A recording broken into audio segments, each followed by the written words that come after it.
हम हर सप्ताह बात करते हैं स्वास्थ्य के ऊपर, हेल्थ के ऊपर। पर आज हम बात करेंगे लाइफ यानी जीवन के ऊपर। अप्रैल के तीसरे हफ्ते में हम हर साल पृथ्वी दिवस मनाते हैं और वो इसलिए मनाते हैं कि जीवन पर जो संकट है, जलवायु परिवर्तन के रूप में सामने आ रहा है, तापमान बढ़ने के रूप में सामने आ रहा है। हर साल हम ये संकल्प लेते हैं कि हम कुछ सुधार करेंगे अपने आप में, अपनी आदतों में, अपनी जो उपभोग वाली वस्तुएं हैं उनके श्रेणी में कुछ सुधार करके, ताकि हमारा पर्यावरण बचे। जो पृथ्वी पर संकट आ रहा है, तापमान बढ़ रहा है, ग्लेशियर पिघल रहे हैं, उनमें कुछ सुधार हो। लेकिन हर बार के संकल्पों के बावजूद, हर बार नई नई नीतियां बनाने के बावजूद समस्या सुधरने के बजाय समस्या बढ़ी है। अप्रैल के दूसरे हफ्ते में इस बार हमने देखा कि दुबई जैसे शहर में 250 मिलीमीटर बारिश एक दिन में हो गई और दुबई की चकाचौंध कुदरत ने कुछ ही घंटों में खत्म कर दी। अप्रैल में ही दूसरे सप्ताह में पाकिस्तान में जोरदार बारिश की बाढ़ आ गई, काफ़ी लोगों की जानें चली गई, जान माल का नुकसान हुआ।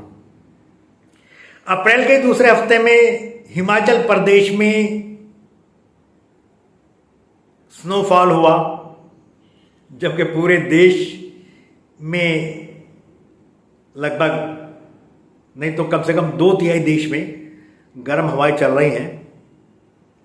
तो ये जो अनहोनी घटनाएं हो रही हैं, ये तो एक उदाहरण मात्र है।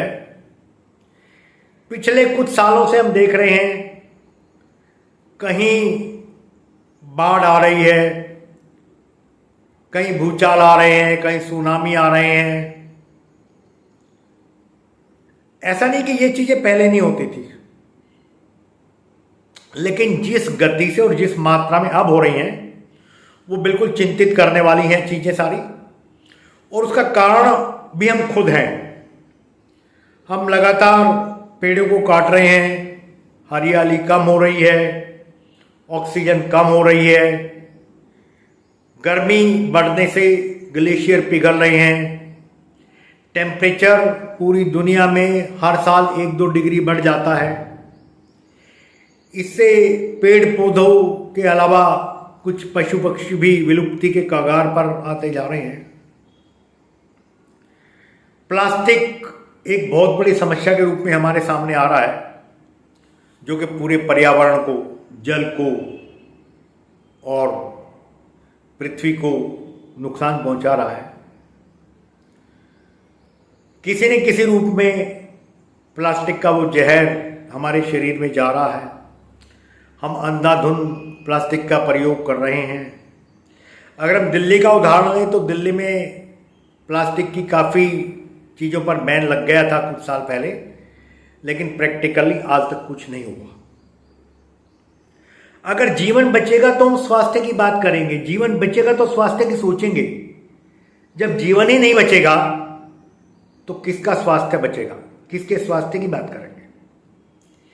इसलिए इस बार हम ये संकल्प लें कि हम अपने तौर पर भी, अपने स्तर पर भी चीज़ों में सुधार करें ताकि पृथ्वी बचे। सारा काम हम सरकारों के भरोसे ना छोड़ें, सारा काम हम स्वयंसेवी संगठनों के भरोसे ना छोड़ें। सबसे पहली बात तो हम सौर ऊर्जा के बारे में करना चाहेंगे।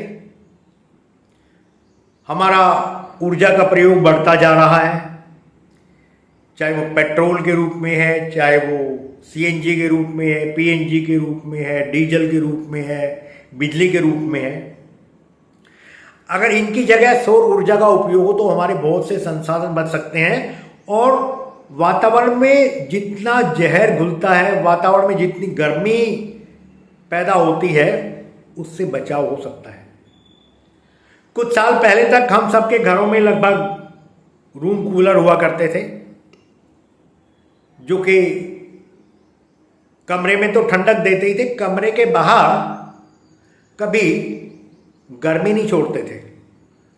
उनकी जगह अब एसी ने ले ली है, और उनकी जगह जब एसी ने ले ली है तो क्या हो रहा है कि कमरे के अंदर तो ठंडक हो रही है, लेकिन बाहर बहुत ज़्यादा गर्मी फेंक रहे हैं। हम गाड़ियों में चल रहे हैं, उनका भी यही है। अगर एसी गाड़ी है, अंदर वो ठंडक देगी लेकिन बाहर गर्मी फेंक रही है। और बहुत सारे ऐसे कारण हैं जिनके वजह से पृथ्वी का वातावरण लगातार गर्म होता जा रहा है। ग्लेशियर पिघल रहे हैं और अगले कुछ सालों में कुछ शहरों के डूब जाने की पूरी आशंका है। हम ये चाहेंगे कि हम अपने स्तर पर निर्णय लें, हम प्लास्टिक के प्रयोग से बचेंगे। हम ये निर्णय लें कि हम ऊर्जा के उपयोग में एक सावधानी पूर्वक कटौती करेंगे।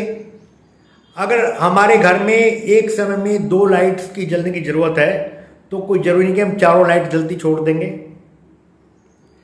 सौर ऊर्जा के प्रयोग के बारे में हम सोचे। हमारे चैनल आई ऑफ ट्रुथ को सब्सक्राइब कीजिए YouTube पर, इसे फॉलो कीजिए Facebook पर, Instagram पर, Twitter पर और कू पर।